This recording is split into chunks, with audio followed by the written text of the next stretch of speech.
A few weeks ago, the Chicago Cubs had a Cody Bellinger problem that they were so desperate to get rid of.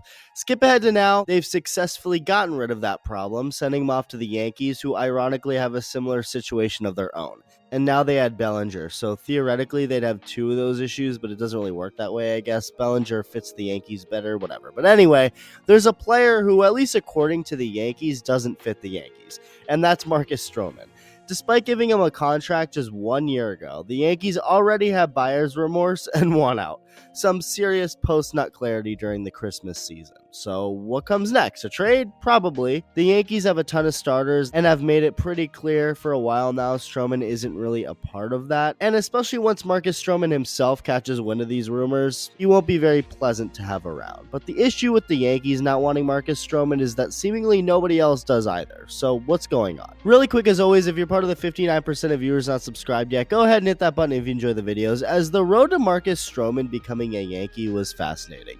He trashed them multiple times publicly in what many thought was due to the Yankees never signing or trading for him.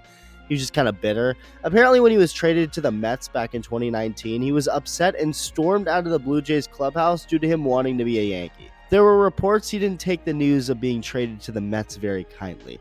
The Blue Jays clubhouse was closed off after their game against the Rays that day, and Stroman's own father even said Marcus was hoping it was the Yankees. Stroman later called all of that a lie and said he was incredibly happy to be a Met, only to then call Mets fans racist on his way out a couple years later, openly takes a shot at the Cubs for not being interested in a contract extension during 2023, something you shouldn't be taking public. Then he yells at his teammates for not turning a double play in New York, blowing up so bad and blatantly in the open during a game, Aaron Judge had to pull him aside in the dugout to set him straight. So clearly there's a lot to this guy if you weren't aware. Bit of a loose cannon. And his anger toward the Yankees also never weared down until they decided to sign him. Marcus Stroman's always been a player I feel like I'd love if he didn't have a Twitter account. Like, I do find him kind of cool. The kind of swagginess and edge he brings, his athleticism, he gets pretty passionate. Like, on the surface, all that seems cool until you see a lot of the stuff he says on the internet. No issue with voicing an opinion, but it's just tough to take a millionaire who grew up in wealthy, majority white populated Long Island, New York, complain about being discriminated against very seriously. Take his phone away, he'd be my favorite player. But yeah, Stroman and the Yankees had beef before the two agreed to a contract, no doubt.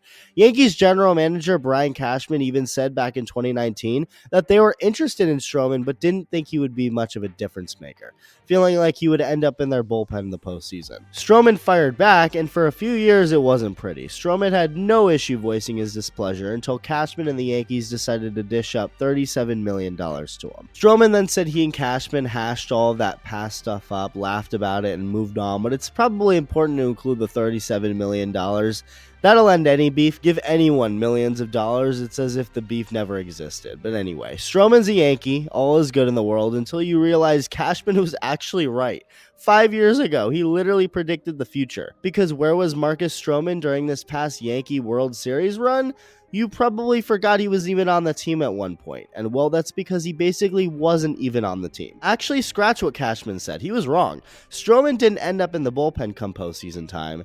He ended up not doing anything. He was left off the roster entirely for the first round against Kansas City, put back on for the ALCS and World Series, only to not get a single pitch to throw. I mean, that should tell you everything about how much faith the Yankees had in him to help out. So even with Stroman now a Yankee, it looks like nothing's changed in 5 years with how they viewed him. He's just on their payroll, which looks to be the thing they want to change. Now, does Marcus Stroman suck? No. Last year, he wasn't very good, though. He just wasn't. His ERA was 4.31, and his FIP, a stat that more accurately reflects ERA and takes away luck, was higher than that. It was 4.62. So he got lucky, if anything, and still wasn't good. Stroman's never been a strikeout guy. It's not his game. He's always relied on getting ground balls and soft contact. He's never had any serious arm issues or anything like that, so you can rely on him to make starts usually.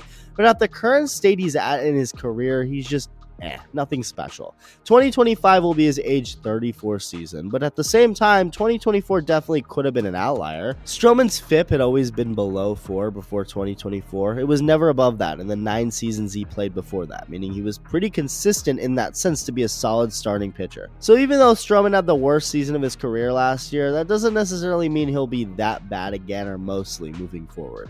So why exactly do the Yankees seem so eager to get rid of him? It's two things. He simply seems to be the odd man out with all the other starters that they have that are better than him in a very expensive rotation, and they want his salary off the books. But I also wanted a pony for Christmas. You can ask for anything, doesn't mean it'll appear on your doorstep. Anybody would take a guy like Marcus Stroman on their team, a potential innings eater who can be a solid bottom of the order rotation arm. That works for any team. But it's like avocado on toast at a restaurant. Of course you take that until you realize it costs $35 when you know you can just make your own for way less. When someone like Marcus Stroman comes attached to $18.5 million, it becomes a whole different story. Nobody really wants it anymore. Nolan Arenado has a no-trade clause in his contract, meaning he has as much of a say as anybody as to where he gets traded to, recently denied a trade to the Astros. The two teams seemed to agree on a deal, but Arenado said no.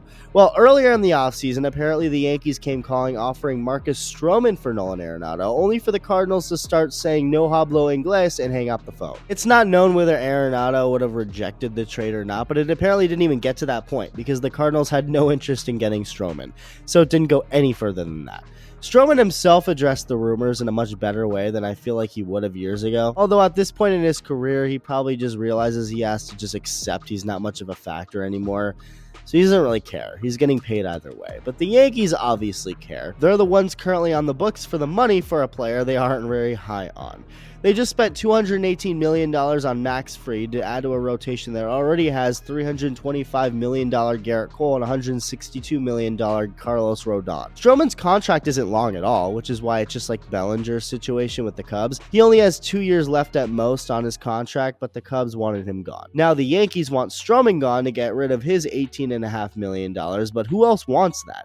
The Yankees are going to have to add another valuable player if they want a team to take on Stroman's money, but they're not going to want to do that. So we'll see how this plays out. Let me know your thoughts, and thank you for watching.